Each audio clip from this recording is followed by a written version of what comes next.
Hello guys, welcome back for another video of service reset my car. Today I'm going to show you how you can reset or calibrate the tire pressures of a Nissan Qashqai 2016 model. And if you have a flat tire or you change the tires, you have to initialize or calibrate the tire pressures again, so you won't get a sign on the instrument cluster. Before we start, I want to mention our YouTube channel, Service Reset My Car. We'd appreciate it if you subscribe to our channel. Give us a thumbs up if you like our videos.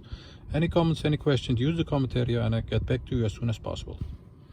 Okay, let's start with this one. First of all, turn or press the ignition on to the second position, like this. Then after changing the tires or a flat tire, repairing a tire, we have to initialize or calibrate the tire pressures again on the wheels. And I'm going to show you how you can do that. We have to go through the menu over here by scrolling up or down.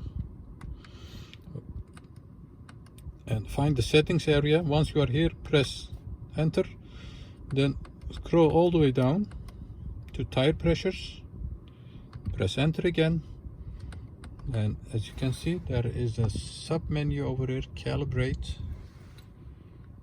And if you want, you can target the front pressure and the rear pressure differently, and if it is off target, then you'll get a sign that you need to check them.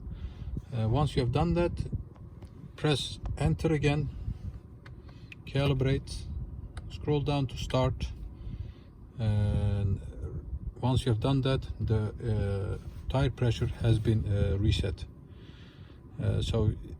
And if it's okay, then the indicator on the instrument cluster is gone. Thanks for watching. That was it for today, and hope to see you next time. Stay safe. Bye bye.